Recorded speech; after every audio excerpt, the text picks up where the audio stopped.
ډیرو محترم مسلمانانو، نن یو بهترینه وظیفه راته ښیمه، ډیره زبردسته ده. انشاءالله تاسو به چېرته نه وي کړي.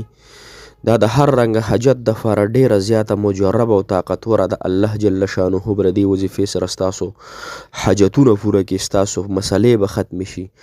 الله جل شانه به تاسو له هغه څه درکړي کوم چې تاسو د الله تعالی نه په ډیرو وظایفو سره غواړئ، په ډیرو تکالیفو سره یې غواړئ او هغه تاسو ته نه میلاویږي. نو محترمو، دغه د دنیا ټول حاجتونه به الله تعالی د دې وظیفې سره پوره کړي او دغه دنیا به تاسو ته خوار او ذلیله راشي. محترم مسلمانانو، ځکه دې وظیفه کې هغه جلالي صفت پروت دی، دې وظیفه کې هغه د طاقت هغه ماده پرته د محترم مسلمانانو. وظیفه کومه یوه ده، تاسو ته په دغه سکرین ښکاریم، یا رحمن الدنیا و رحیمهما. محترمو، دا د الله جل شانه د هغه پاک ذات وظیفه ده محترمو، او د الله تعالی هغه پاک نوم دی چې تمامه دنیا را دې مقابله نشي کولی. تمامه دنیا د دې هغه محترمو له دې په عوض کې څه نشي کېدلی. لهذا دا وظیفه تاسو انشاءالله په دې طریقې سره وکئ. کومه طریقه چې راته زه ښایمه او صرف محترم مسلمانانو 314 پیرې تعداد دی، نو دا څه ګرانه خبره نه ده. ما تاسو روزانه خبرې کوو، روزانه د دنیا مشعلو کې اختی، نو که انسان دا وظیفه وکړي او 15 منټه وخت پرې لګي، نو محترمو څه ګرانه خبره نه ده انشاءالله چې الله تعالی به سره ستاسو حاجتونه پوره کړي. السلام علیکم ورحمت الله وبرکاتو. ډیرو معزز و محترم و قابل قدر مسلمانان رونو خویند او هغه مسافرو بهر وطنونو کې چې ژوند کوي، دغه مسافرو د الله تعالی حامی او ناصر مددگار شي. دغه مسافرو د الله تعالی د دنیا او د آخرت ټولې خوشحالۍ نصیب کړي. او زما چې څوک هم وظیفې اوري ګوري، الله تعالی دې د دوی د زړه مرادونه پوره کړي او د زړه حاجتونه دې ورته الله تعالی پوره کړي. ډیرو محترم مسلمانانو، ډیر خلک وظایف کوي، ډیر زیات خلک وظایف کوي، د چا حاجت پوره شي، د چا پوره نشي. حاجتونو پوره کولو والا رب څوک دی؟ الله.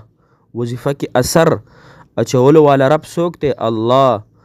محترمو، ډاکټر له چې لاړ شئ فیس هم درنه والي، وخت هم خراب شي، د دنیا دوایانې مو خورئ، بیا هم بعضې خلکو ته صحت نصیب شي، بعضو ته نصیحت ورنه کړی شي، نو دا رب کوي.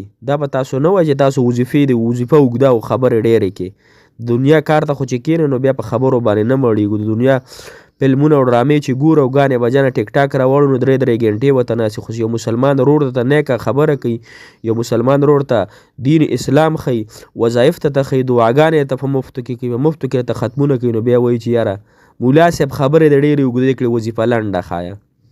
دغه زما او ستاسو مسلماني ده چې په یو دیني خبرو باندې ما او تاسو تنګېږو، نو پوه شه چې زموږ ایمان کمزوری دی، زموږ ایمان ناقص دی. ځکه چې د دین خبرو باندې موږ د تکلیف، د دنیا خبرې خو چېرته موږ یو جلسې له لاړ شو، یو بل ځای ته لاړ شو، یو ګپه شپه باندې ورشو، چېرته مو نه وی چې یاره هلکه دا خبرې دی لږې مختصر کوه، د مقصد خبره وکړه او نورې خبرې مه کوه. دا هم چېرته ونه خو چې یو ملا درته بیانوي، نو محترمو بیا به تاسو باندې بد لګي. دا د ایمان کمزورتیا ده. لهذا هغه خلک ته زما ویډیو د سره نه ګوري، څوک چې په دې خبرو باندې تنګېږي. الله تعالی مو خوشحاله ساته، خفه کېږئ مه زما په خبرو.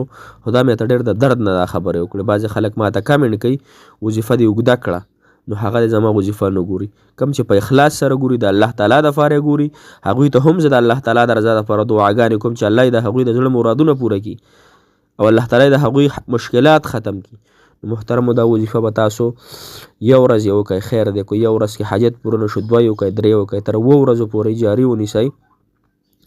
او هر وخت کې کوئ، که د ماسخوتن مونځ نه پسې کوئ، که د مازدیګر مونځ نه پسې کوئ، تاسو چې کوم ټایم فارغ وي محترمو، د هغې مونځ نه پسې دا وظیفه وکئ. 314 پیرې وکئ. مخکې ته 14 پیرې درود ابراهیمي ووایئ، وروسته ته هم 14 پیرې درود ابراهیمي ووایئ. منځ کې دا وظیفه وایئ، یا رحمن الدنیا ورحیمهما، یا رحمن الدنیا ورحیمهما. دا وظیفه 314 پیرې که الله تعالی ته خپل مقصد او حاجت وړاندې کړه چې الله ته ما په دې دنیا کې ما باندې رحم وکړي، ته په دنیا کې رحمان ذاتي، هر چاته دې رحم هغه ستا متوجه دی، او په آخرت کې رحیم ذاتي الله، نو په دنیا کې هم په ما رحم وکړي، په آخرت کې هم په ما خپل رحیم ذات په ما باندې رحم وکړي. محترم مسلمانانو، فریاد جړات سره الله تعالی حاجتونه پوره کوي. نه امیدي مه کوئ، نه امیدي پرېږده وایي چې دا زموږ حاجت نه پوره کیږي.